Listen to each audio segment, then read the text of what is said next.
Welcome to Talking BALEARICS, a little bit later than previously advertised. Thank you, Richie. And it's me, Martin Makepeace, here in Ibiza. And it's me, Richie Pye, here in Mallorca. You all right, Mark? I've just been sitting at the computer for an hour waiting for you, Rich. Come on, tell me how busy you are. Very busy, but also very tired. I've had a very long weekend. Okay. Back in the UK. So, mate, should we get the football to speak out of the way first, or do you want to talk? I don't have actually any. You'll be pleased to know, or some of our listeners might be pleased to know. There's no Real Mallorca speak this week. Okay, well, it's nearly the World Cup, but listen, I'm happy to quickly tell you that I quickly went back to the UK at the weekend to see my team Arsenal play in the Champions League. So we thought it might be a good idea to go to London and watch it in London rather than obviously watch it here. Very good idea. Which on the one hand, wasn't great because we lost the game on the Saturday. On the Sunday, I went to the parade. But the parade looked great, Rich. You've got to tell me. That was a real pick-me-up after Saturday, wasn't it? Sure. It was. It was lovely to be involved in it. To be perfectly honest, Mark, to wait 4 hours to see a bus go past you in 20 seconds. Yeah, I'm sure. Through a load of red smoke so you couldn't actually see anything anyway. Well, it wasn't actually great. And then, this is going to be Richie rant today. Get out of the way, mate. Transport for London, Metropolitan Police, and Sadiq Khan, the mayor, hang your heads in shame. They decided that they close every single tube station around Arsenal. Okay, why?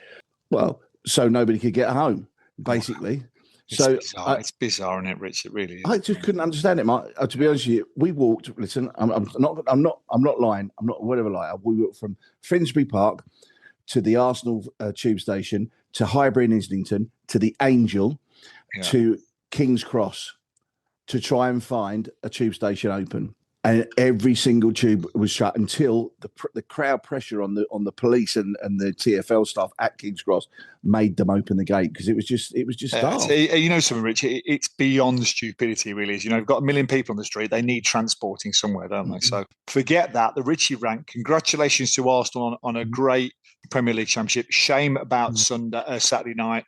We won't go into detail, Rich, because I'm sure you're absolutely mortified. But listen, a great season for Arsenal. It was good, yeah. We enjoyed it. This is Talking BALEARICS. And by the way, who switched the burners on, Rich? I've just read a great thing here, right? Listen to this. Sea temperatures have reached the all-time high in May, highest ever.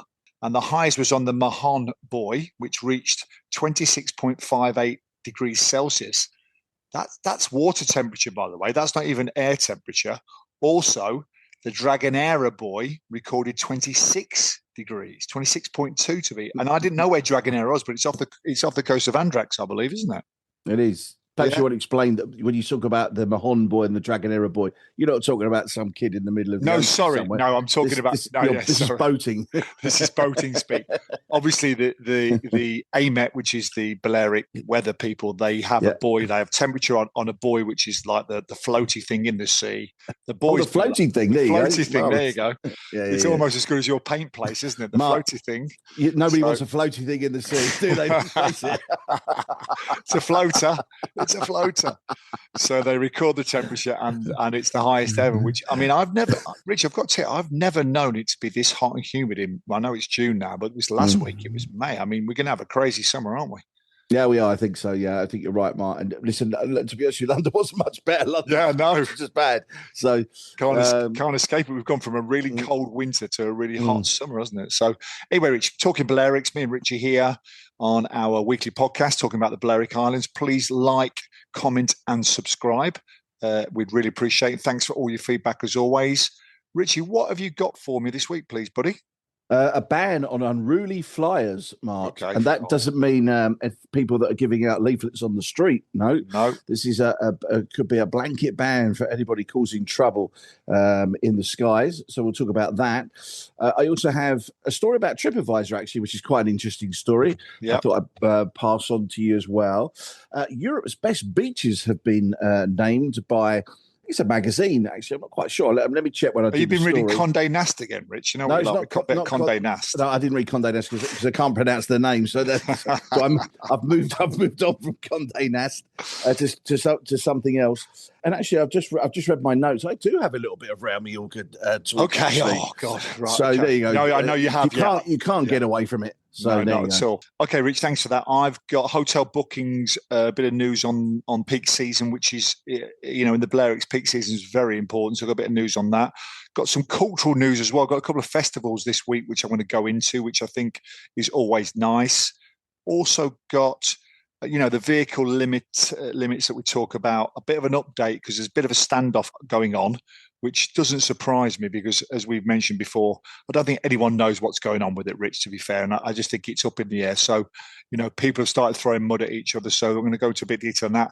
And also, Rich, I'm going to talk about clubbing because there's a big name coming to Ibiza at the end of this month. So I just want to talk about that and maybe talk about a little bit more as well. So 4 stories from me this week, Rich. So excuse me for adding another one on there. Is that big name in the club? I can't believe I did there. I can't believe you just stole my fire there, Rich. Did I? Listen, that's it. You've got to know what the artist is and what he sang, of course. Yeah, of course. Yeah, you know what I mean? He will be in the club. Yeah, put it that way. There you go. There's nothing worse than a couple of 50-somethings trying to act cool on the podcast. Is it? It's horrendous. You listen to the right one if that's what you want. Absolutely. Go on, Rich. Fire away, buddy. Officials are going to look at drunk and abusive air passengers, looking at actually banning them from flying under proposals drawn up by ministers, it can be revealed.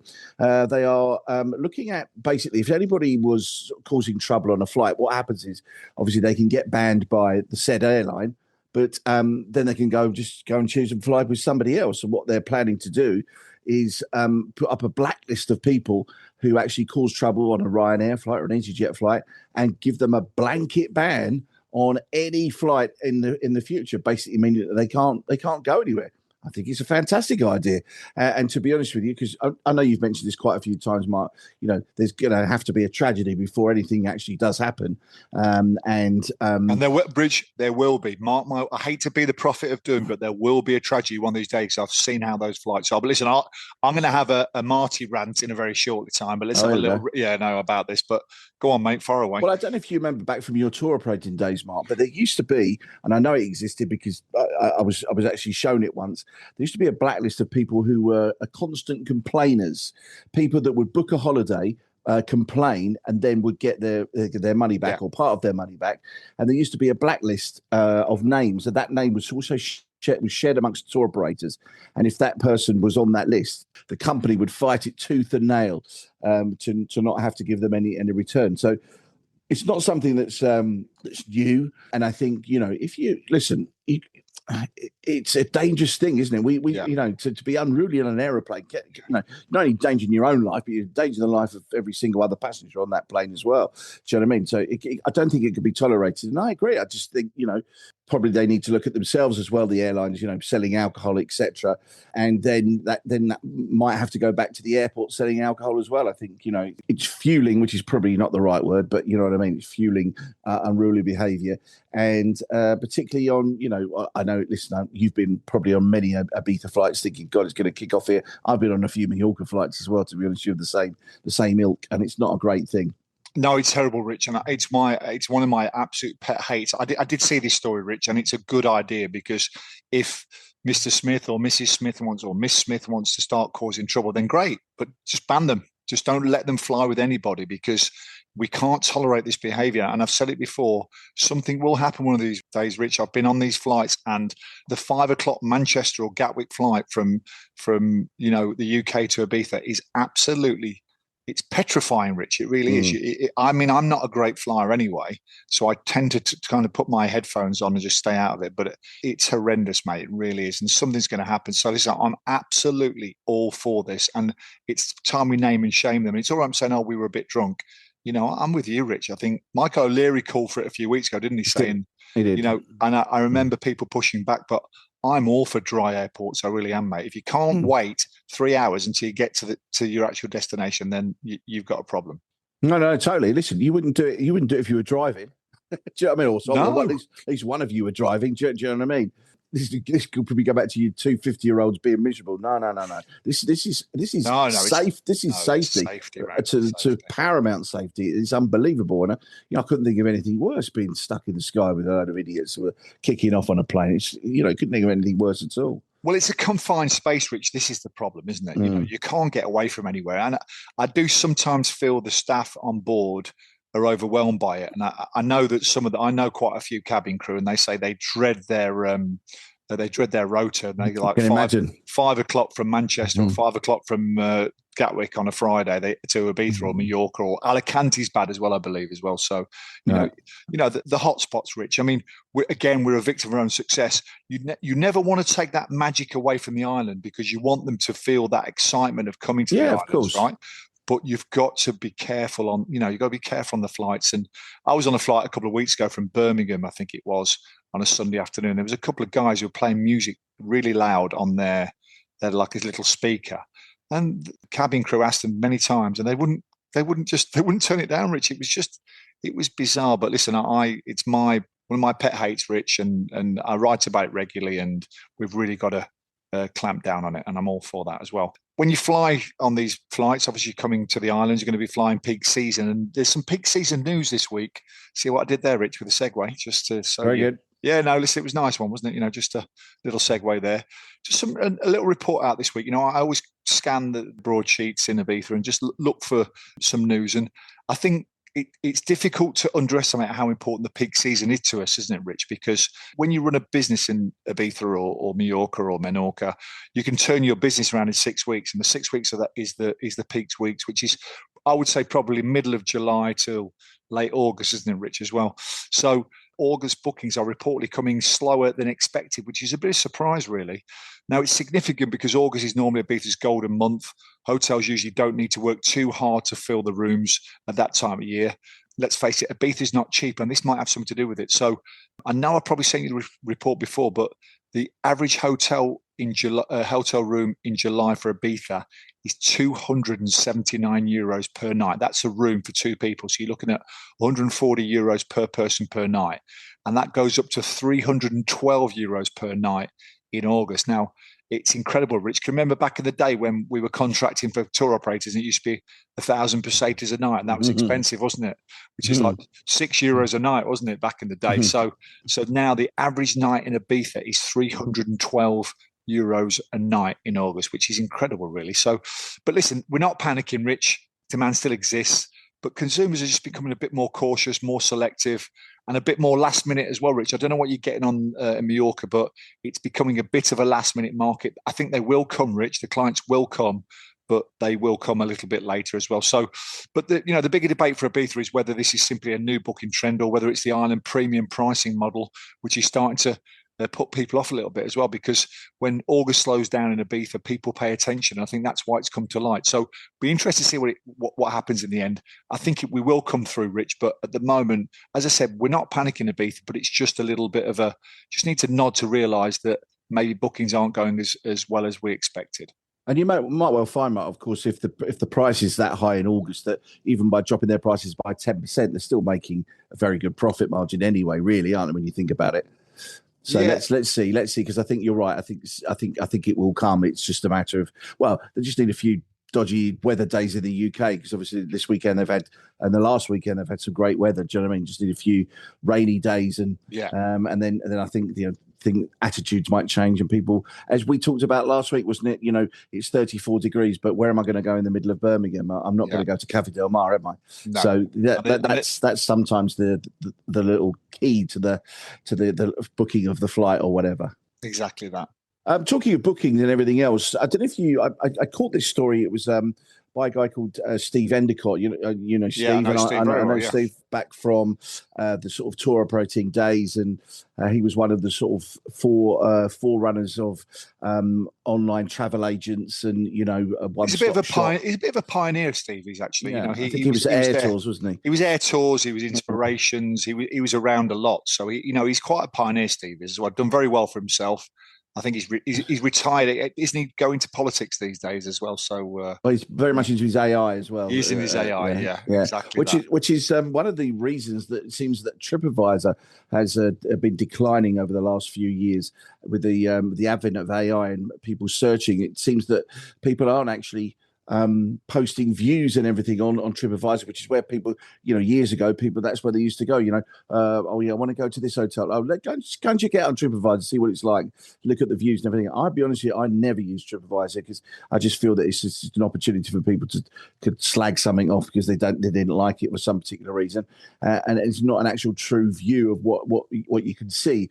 But also, I think with the advent of TikTok, Instagram, Snapchat, and everything else, the younger crowd aren't using TripAdvisor at all. They're using those platforms where you can obviously post videos or voice links or whatever, particularly videos and pictures. That's where they're going to get their content and see where they want to go on their next trip, basically. So it's an interesting time for TripAdvisor and what they're going to do to actually sort of generate, because you can literally now go to ChatGPT and say, search me a holiday in, I don't know, in Mallorca or Ibiza. It wants to be 4-star. I want to fly out of Manchester.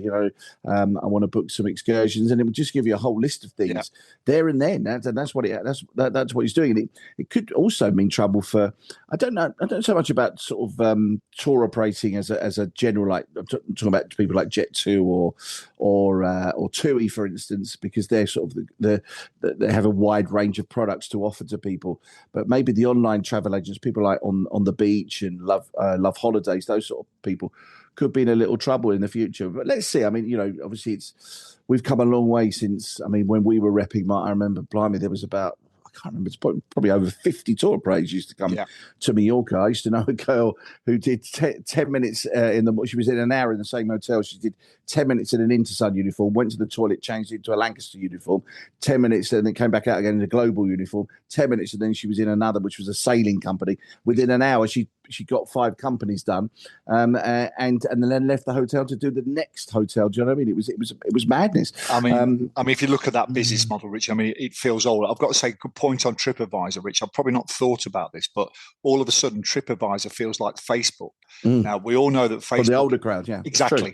Facebook is now for the middle-aged crowd, isn't it? It is. So you've got TikTok and Snapchat and, in many ways, Instagram. Maybe Instagram's probably for the millennials, but the younger crowd are going to TikTok as well. So, I mean, I remember going to Florida many years ago, and we booked somewhere. We checked on TripAdvisor, and the reviews were pretty poor, actually. We thought, well, listen, we're going to go anyway because it was a big apartment. Got there, it was wonderful, Rich. So you got to really be careful. You can manipulate those. There's people out there who actually charge you for manipulation of reviews, don't they? Or they can do it either way. So you've got to be careful. But also, TikTok, they show you, it's like our social media, Rich. We only show you what we want to show you, don't you? I don't show you very much on a Saturday when I'm unblocking that toilet, my hands up the toilet. You know what I mean? It's, that's not very sexy to put online, is it? So, I think you've got to be careful, but there's so much information out there in cyberspace that really, that there are no secrets these days, Rich. If it's a dodgy hotel or if it's a dodgy airline, people will know about it and they will book accordingly, won't they? Yeah, if that's what you're doing on your Saturdays, Mark, I think you should get out more. To be honest. Yeah, well, unfortunately, when you run a villa company, Rich, that's what you do on a Saturday, I'm afraid. Everyone always says to me, you don't work. I said, of course I don't put it online, do I? So, Rich, you're a bit of a culture vulture, aren't you? I know. Oh yeah, love a bit of culture, me. I know you're a culture person, aren't you? Non-stop, down the pub, watching the football, all exactly. that stuff. That'll do me. Yeah, but I was in Ibiza Town at the weekend, and there was a big festival setting up, and it was called the Ray of Light Festival, which is basically, it's a film festival. A guy called Ray Stevenson, he was an actor, quite a famous actor, although I'm not sure he was kind of a headline actor, but he was very well known in the industry, and basically passed away, unfortunately. And his partner, who I believe is Italian, has set up a little festival in Ibiza in his name, which is really, really good. I mean, it's just a nice thing. Sometimes we do talk about maybe the problems, because that's what hits the headlines. We talk about the clubs a lot, which I'll do a little bit later, and other things. But, there is a lot of culture happening, Rich, and I notice it, especially with the Balearic Islands over the last few years, that they're really going that cultural way, especially low season. We talked about it a few times with the festivals and the different things they do week to week. This new one this year is called Water and Gratitude. Okay. And it's just it's a nice thing that they've put up big screens at the top of the old town in Dolt Villa. They put a big screen there. They've put one in the Plaza del Parque, which is at the bottom. So they're screening films. It really is a different side of the island. So when people think about Ibiza, they think of clubs and beach clubs and maybe, the hedonistic side. But there's a lot of culture on offer, Rich. And I just thought this is a really nice festival this weekend, this week. And I think it's done in the right way, as say in the name of an actor who loved Ibiza, lived at Ibiza. So in memory of Ray Stevenson, the Ray of Light Film Festival in Ibiza this weekend. So if you are here, or this week, should I say, if you are here, go and check it out. European Best Destinations is a company that you go. It's basically an online travel agent, really, that you go to and obviously search for holidays. They're quite big on Instagram, TikTok, etc. They've come up with Europe's top 10 beaches. Mark. Okay. I don't know if you've seen this. Seen this? No. Right. Okay. And who are they again? Tell me again. What's they're the name? European Destinations. Did I call them European Destination Service? I think I did. Right. So basically, yes, you can go. I've just seen them online. They've just you can search holidays through them basically. So they've come up with these top 10 beaches. So the first or number 10, as we do the countdown. Yeah. I don't know if I can say this. It's called Paleokastritas Beach in Corfu in Greece. Have you been to Corfu, Mark? I have been to Corfu, Rich, but I've never been to that beach. But good. Okay, Kaputas Beach in Turkey. I don't know if you've heard of that one. I've never been to Turkey, so I can't tell you. Number 8, Ravinia Beach in Corfu again. So Corfu seems to be doing very, very well here. Here we go. Kavlika Kiva Beach in Norway, of all places. Okay. Comes in at number 7. Number 6, Calamasquita in Mallorca. Is at number 6. Calamasquita is a beautiful beach. I do know it. Whereabouts is that, Rich? On the northeast coast. Nice. Over sort of above Calamasquita. I think it's just above Calamioca and sort of Sacoma, up that part of Mallorca. So beautiful. Number 5 is these words. Bogliasco Beach in Italy. I should have thought about this before I said it. Bogliasco Beach in Italy. Okay. That is, it doesn't actually tell me where in Italy it is, which is not going to be very helpful, is it? Oh, it's near Genoa Airport, actually. It's not far, so there you go. Number 4, Elefonici Beach in Crete. The Greeks are doing well, aren't they? Very good. Very well. It's another one here, Fateri Beach in Kefalonia in Greece at number 3. Number 2, another Greek. They must be a Greek operator. Of course, it's got to be Greek, Rich. Come on.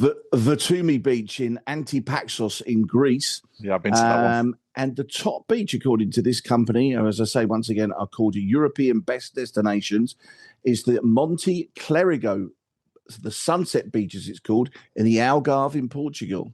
Well, Rich, I'm not having that, mate. I'm sorry, buddy. I'm not having that. Someone sponsored that because there's only one Balearics one. Are you telling me they're all better than Ilietas Beach or Espalmador in Formentera? I'm not having it. All right, but let me tell you. Oh, I'm having a rant now, Rich. Sorry, mate. I'm having a rant. Let me tell you how this was all evaluated. Each beach was evaluated with a combination of factors, including natural beauty, water quality, activities, beach services, accessibility, authenticity, environmental preservation, nearby accommodation quality, and overall atmosphere. The 30 highest-rated beaches were then presented to an international jury of travel tourism experts who cast their vote to curate the definitive top 10 list.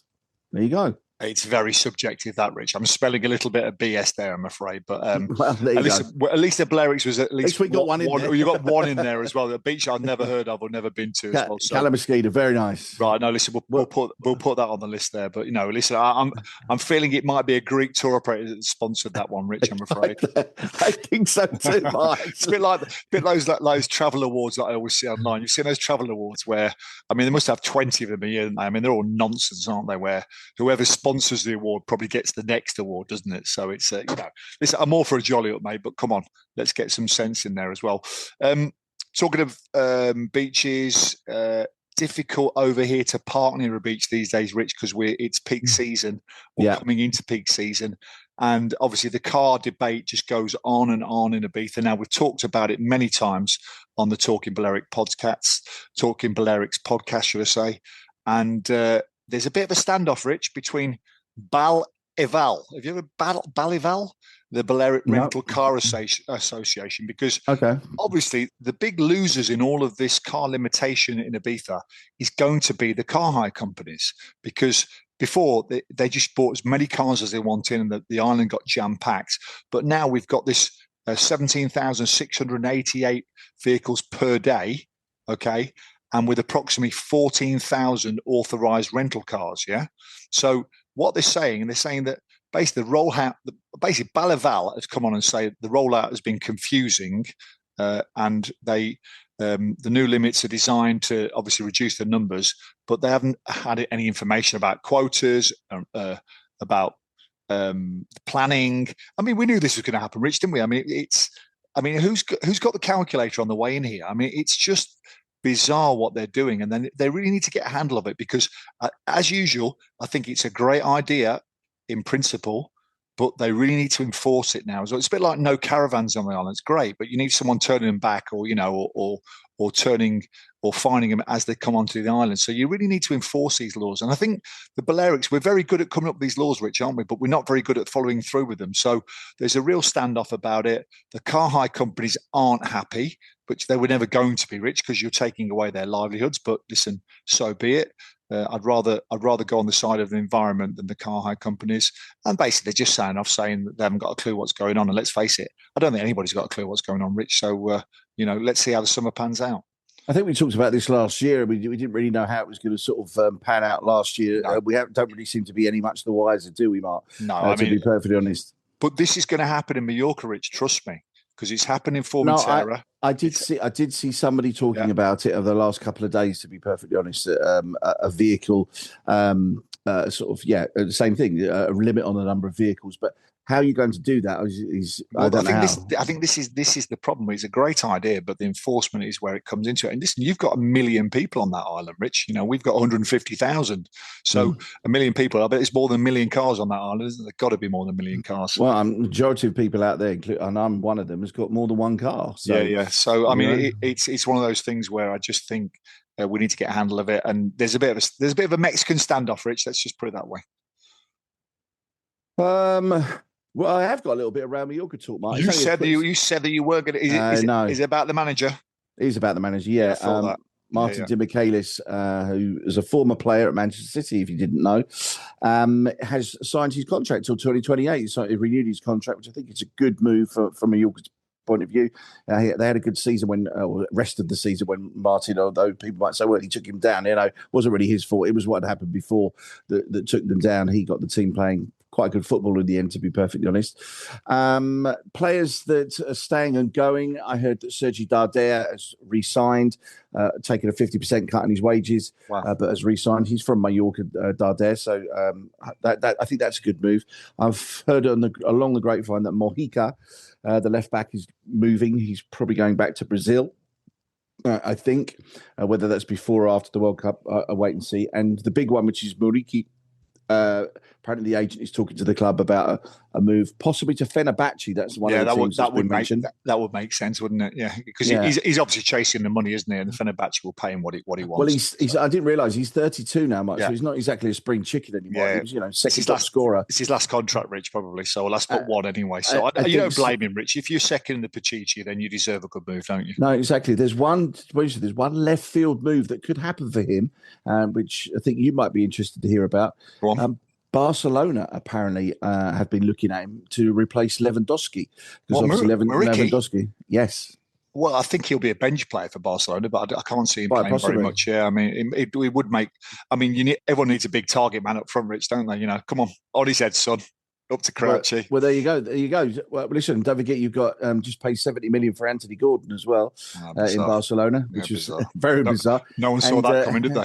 No, and then you obviously still the Rashford situation to get sorted as well. So could be interesting times in La Liga next year. Absolutely. Rich, is it your birthday? Why is that? It's your birthday. Yeah. There you go. There you go, Rich. There's a little segue. So, big news. At the end of this month, 50 Cent is playing Pasha in Ibiza. Now, I was just thinking, Rich, back in the day, I mean, I remember when Kylie Minogue was big news about playing over here, but now we've got such superstars playing all the time. And I would say 50 Cent's a world star. Would you say that, Rich? I don't know. Would you say he's a world star? Yeah, I think so. I mean, I know he's a bit older nowadays, and maybe the younger generation probably won't know him. But what's amazed me, Rich, how much do you think I was checking online today. How much do you think a ticket to watch 50 Cent at Pacha is going to be? How much would you reckon that is? Just a general entrance ticket? Just a GA, general entrance ticket in to watch 50 Cent at Pacha. What do you reckon? 250. 60 euros, Rich, at the moment. 60 euros. Really? Yeah. Okay. Which I saw online that someone, exactly. I think that's you have to be before midnight. I think it's 70 euros before 1 o'clock. But it's not bad though, Rich, is it, at Pacha? Now, I don't know if you saw my blog this week. There's a guy from Benidorm called Frank the Stagman, right? Oh, you don't like Frank, do you? I don't like him. He just talks complete shit all the time, and just say what you mean, Mark. You know what I mean? No? Richard, listen, he's obviously fishing for clicks, and I shouldn't rise to it. By the way, you have. I know I can't help it because I just think he needs it. It needs calling out now and again. And he came online this week to say that the Ibiza authorities are looking to close down the clubs. I mean, I've never heard so much nonsense in my life. Now, Dwayne Nolan, obviously our friend Dwayne, put a great post on today, and I'll actually flag it because he said, listen, back in the day, 10, 15 years ago, clubs didn't even open till the end of May. So we'd just be finished the opening month now. But clubs are now opening at middle to late April. So we've already had 6 weeks of clubs being full. And I saw some pictures online and every club is rammed, Rich. It really is. So clubbing has never been so vibrant on the island. And also it's never been so busy. If you look at the names that we've got, you've got Black Coffee, Skepta at High, you've got James Hype, Medusa, Dom Dollar. You've got Calvin Harris, who God knows how much he must be charging for his gig on a Farmer Harris. Is he coming out? Is he coming out? Is he? Farmer Harris, no, Calvin Harris, mate. No, okay. Not Ron Harris, not Ron Chopper Harris either, mate. No. So I mean, Ushuaia have got the big names. They've got Calvin Harris, David Guetta, Martin Garrix. These places are absolutely full to rafters, and I can't remember a time where clubbing and Ibiza went so hand in hand. It just seems to have changed. Okay, there's always going to be a bit of pushback from the locals because of the noise and the traffic. But I think we've all accepted that clubbing's such an important part of this island, Richard. We really have. So for when that guy from Benidorm, I'm not even going to mention his name, again, when he said things like that, you've got to push back, Rich, because we've never had it so good in Ibiza. We really have never had it so good. And there's just so many people enjoying the clubs night after night, enjoying the beach clubs in the daytime and the nightclubs at night. So, long may it continue. That's why I say. I agree. Absolutely. Perfect. On that little note, I think we're done, mate, aren't we? We are, yeah. All Rich, good, can you try and be on time next week, please, Rich? Yeah. I'll try and make it if I can. I've now got to spend an hour editing it, and it's 8 o'clock. So I wanted to go out for a gin and tonic tonight. Well, it's Tuesday. You should stay in, Mark. Have a Horlicks and go to bed. Rich, I can't leave you. I can't lead your life, Rich. Sorry, buddy. Rich, always a pleasure, mate. Take care, Mark. See you soon. As always, I'll speak to you soon. Cheers, Rich. Bye-bye. Bye now. Make me dance.